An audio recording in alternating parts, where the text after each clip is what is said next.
प्रदेश तह अथवा स्थानीय तह विभिन्न ठाउँहरूबाट विभिन्न कार्यक्रमहरू सञ्चालन गरेका छौँ र त्यसमा बजेट पनि छुट्याएका छौँ। हामीले युवा स्वरोजगारका कार्यक्रमहरू सञ्चालन गरेका छौँ।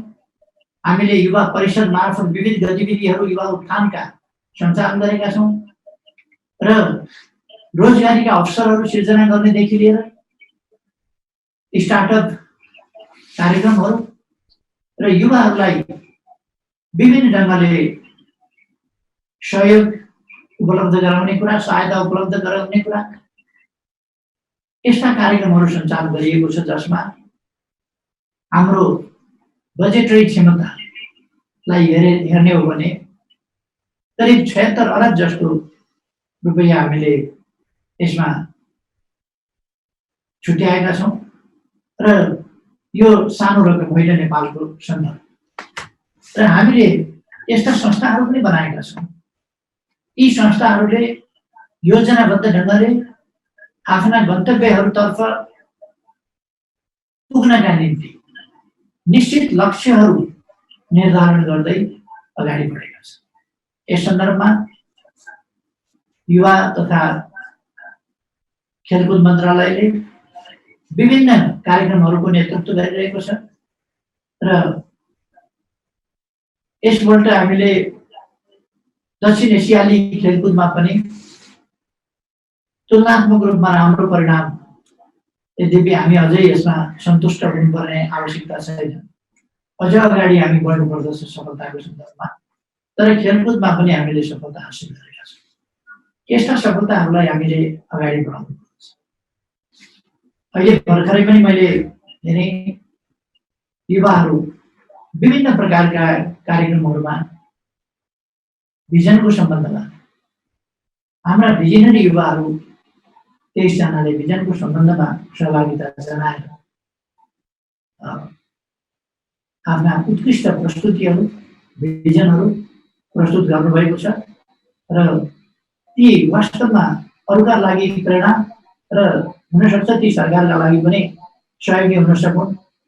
कतिपय भिजनहरू सरकारले दिन सकोस्, युवाहरूका नयाँ रचनात्मक भिजनहरू, त्यसै गरेर अरू साहित्यिक क्षेत्रका, निबन्धका क्षेत्रका वा अरू विभिन्न क्षेत्रका पनि प्रगतिहरू, बहुआयामिक ढङ्गले प्रगतिहरू हाम्रा युवाहरूले गरिरहेको मैले पाएको छु।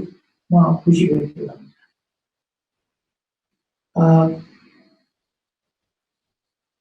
युवाहरूको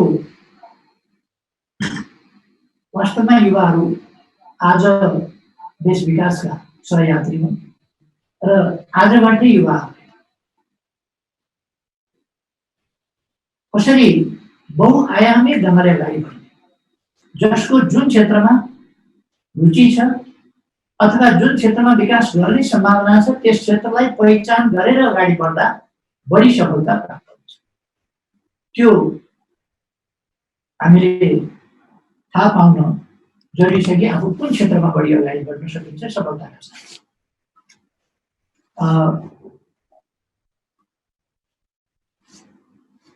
प्रकृतिमा असाधारण पोटेन्सियल छ। असाधारण त्यो पोटेन्सियललाई चिन्न सक्ने, त्यसको विकास गर्न सक्ने र त्यसलाई मानव जातिको लागि, मानव समाजको लागि सही समुचित ढङ्गले प्रयोग गर्न सक्ने क्षमता मानव मस्तिष्कका रूपमा विकास गर्नु वा मानवीय त्यसमा मानव क्षमता विकास गर्नु हाम्रो शिक्षाको पनि उद्देश्य हो, हाम्रो स्वास्थ्यको पनि उद्देश्य हो र हामीले त्यो दुईटा पोटेन्सियल, मानव मस्तिष्कमा रहेको पोटेन्सियलको यसरी विकास गर्नुभएको छ जसले प्रकृतिमा रहेको पोटेन्सियललाई चिन्न, विकास गर्न र प्रयोग गर्न सक्छ। विकास त्यसै भन्नुपर्छ। इनोभेसन भनेको त्यही हो र खोज अध्ययन अनुसन्धान भनेको त्यही हो। यस कुरामा हामीले हाम्रो नयाँ पिँढी र हाम्रो युवा शक्ति यसलाई ठिक ढङ्गले अगाडि बढाउन सक्नुपर्दछ र हामीलाई खुसी छ कि हामीसँग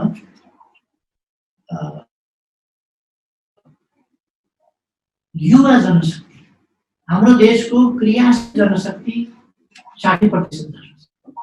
यहाँ 60% भन्दा बढी क्रियाशील जनशक्ति र त्यसमा 40% भन्दा बढी युवा जनशक्ति छ। तर त्यो युवा जनशक्ति देश विकासको एउटा आधार हो। तर त्यस देश विकासको आधारलाई हामीले समुचित ढङ्गले त्यसभित्र प्रयोग गर्न सकेका छैन।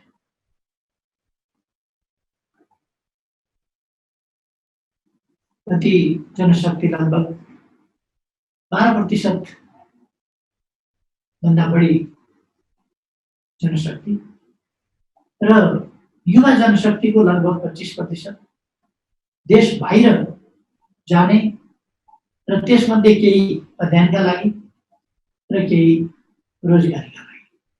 रोजगारीका लागि जानेहरूको संख्या ठुलो छ।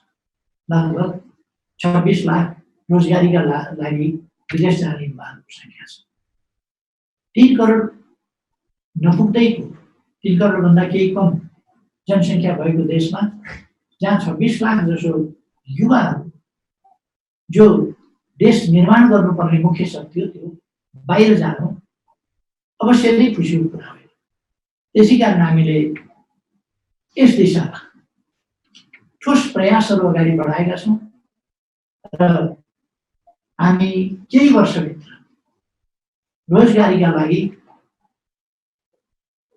छनौटको हिसाबले बाहिर जानु बेग्लै कुरा हो, बाध्यताको हिसाबले बाहिर जाने स्थितिलाई अन्त्य गर्ने रणनीतिका साथ सरकार काम गरिरहेको छ र म हाम्रो युवाहरूलाई आश्वस्त पार्न चाहन्छु कि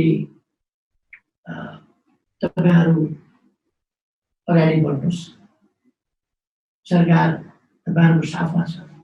तपाईहरूको अभिभावकत्व, तपाईहरूका लागि साथ सहयोग, तपाईहरूका लागि अवसर उपलब्ध गराउन दत्तचित्त छ।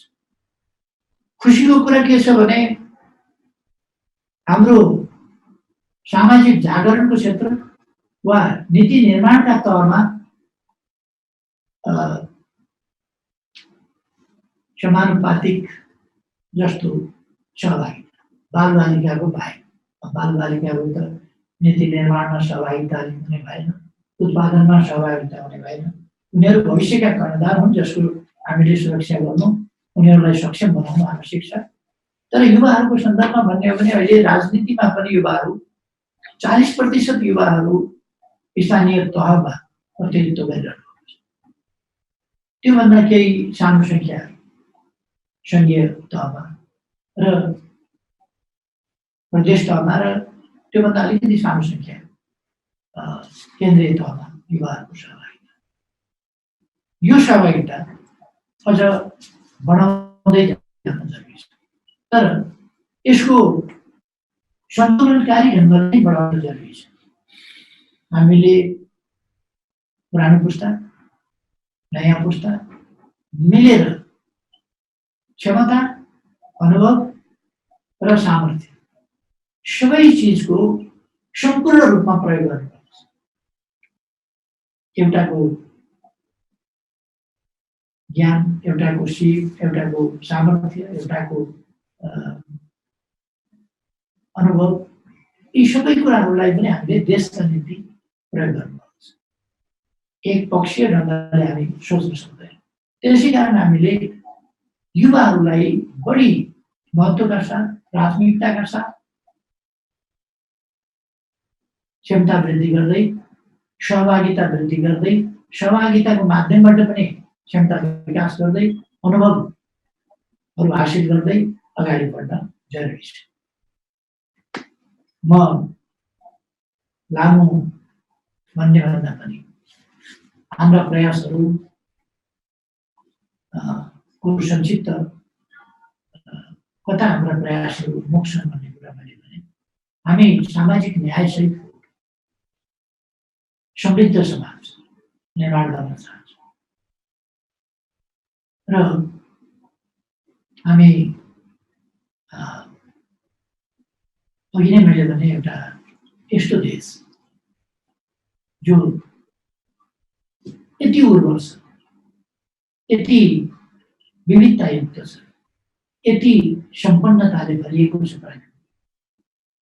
अब विकास र पुँजीगत सम्पन्नता यी कुराहरूमा हामीले अगाडि बढ्नु छ र केही वर्षभित्र हामी अगाडि बढ्छौँ र हामीले तत्सम्बन्धमा आफ्ना टार्गेटहरू पनि निश्चित गरेका छौँ। म यति भन्दै विभिन्न प्रतियोगिताहरूमा सफल हुने युवा भाइ बहिनीहरूलाई हार्दिक बधाई र शुभकामना दिन चाहन्छु र त्यसमा सहभागी हुने सबैलाई पनि हार्दिक बधाई शुभकामना दिन चाहन्छु र यस कार्यक्रमको आयोजनाका लागि युवा परिषद नेपाललाई